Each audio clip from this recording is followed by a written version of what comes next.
నా పేరు అజయ్ కుమార్ అండి. మాది డైరీ ఫార్మ్ సెంటర్. నా గత జీవితం ఎలా ఉండేదంటే, నేను చిన్నప్పటి నుంచి నేను క్రిస్టియన్ అయినా కానీ దేవుడిని దేవుడికి చిన్నప్పటి నుంచి అందరూ అమ్మతో వెళ్ళింది, డాడీతో నాన్నతో వెళ్ళింది చర్చిలకి. నాకు ఒక వయసు వచ్చిన తర్వాత నేను ఒక హీరోలా ఫీల్ అయిపోయానండి. చర్చికి వెళ్ళడం మానేసి, చర్చికి రమ్మంటే అమ్మ నాన్న చర్చికి రమ్మంటే, చర్చికి వస్తేనే దేవుడు మనల్ని చూస్తాడా, చర్చికి వస్తేనే దేవుడు నన్ను ఆశీర్వదిస్తాడా, మీరు వెళ్తున్నారు కదా మీ ప్రార్థనలకి నన్ను దీవించడా ఏటని చెప్పి దూషించేవాడిని అండి. ఒకవేళ రమ్మంటే కనుక ఏదో లాస్ట్లో ఆమె అన్న టైంకి మొత్తం లాస్ట్ ఒక హాఫ్ అన్ అవర్ వెళ్ళి కూర్చునేవాడిని.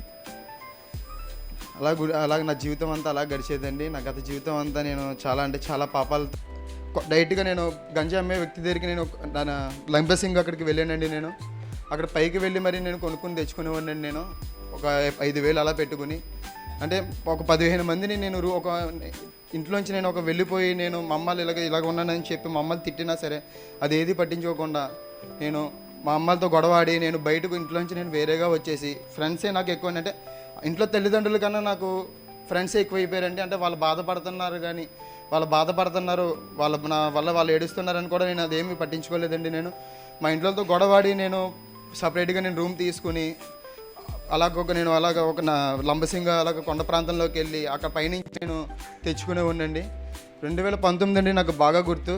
నేను మొదటిసారి వెళ్ళి తెచ్చుకున్నానండి, బాగానే తెచ్చుకున్నాను. రెండోసారి కూడా మళ్ళీ వెళ్ళాను. నేను తెచ్చుకున్నది అయిపోయింది, మొత్తం ఫ్రెండ్స్ అందరూ కలిపి మొత్తం అందరం కాల్చుకున్నాం.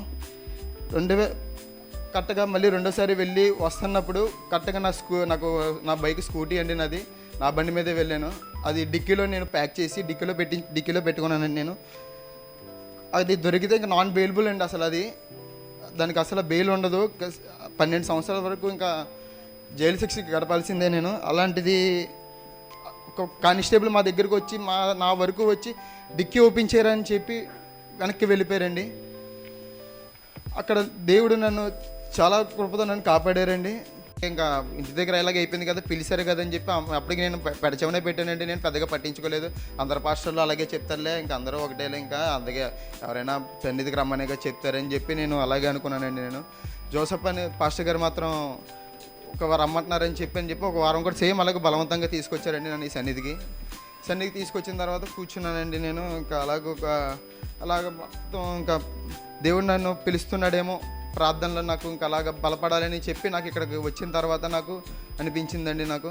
సరే ఇలాగ అన్నికి చెప్పాను. అంటే ఒక రోజు కౌన్సిలింగ్ తీసుకున్నారండి నాకు. ఎందుకు తమ్ముడు ఆ రోజు ఎందుకు ఇలా ఏడ్చావు, అసలు ఇంటికి వచ్చి ప్రార్థన చేశాను కదా ఏంటి అని చెప్పి నాతో 1 గంట సేపు నాకు అన్ని పర్సనల్గా మాట్లాడారండి అని నాకు ఇలాగ మీరు చెప్తుంటే నాకు విజువల్స్ మొత్తం నాకు ఇలాగే కనిపించింది అని నాకు మొత్తం మీరు మీ లైఫ్లో కనిపించిన మాటలు వినబడుతున్నా కానీ నా దృష్టి మాత్రం అంతా నాకు మాత్రం అప్పుడు ఏమైనా మనసు రావాలనుకుంటున్నారా, నన్ను ఏమైనా మ్యానిపులేట్ చేస్తున్నారా ఏంటి, ఎంత బలవంతంగా నన్ను లాగుతున్నారు ఏంటి చర్చికి రమ్మని, నన్ను ఏంటి ఎంత బలవంతం పెడుతున్నారు, ఏమైనా మనసు రావాలనుకుంటే మనస్ఫూర్తిగా దేవుళ్ళలోకి రావాలి కానీ ఏంటిది దేవుళ్ళలోకి ఇలాగ ఎంత బలవంతం పెడుతున్నారు ఏంటని చెప్పి నాకు అనిపించిందండి. అనిపించిన తర్వాత నేను ఒకసారి అంటే గతంలో నా క్లోజ్ ఫ్రెండ్ ఏంటంటే నా స్వామి. అంటే నేను ఒకసారి ఆలోచించుకున్నానండి, అయ్యో నేను వీడు ఎన్నో తిరిగాము, ఎన్నో చేసాము, నాలాగే అంటే నా అంత కాకపోతే నాలాగే ఉండేవాడండి. మేము ఎన్నో పాపాలు చేసాం.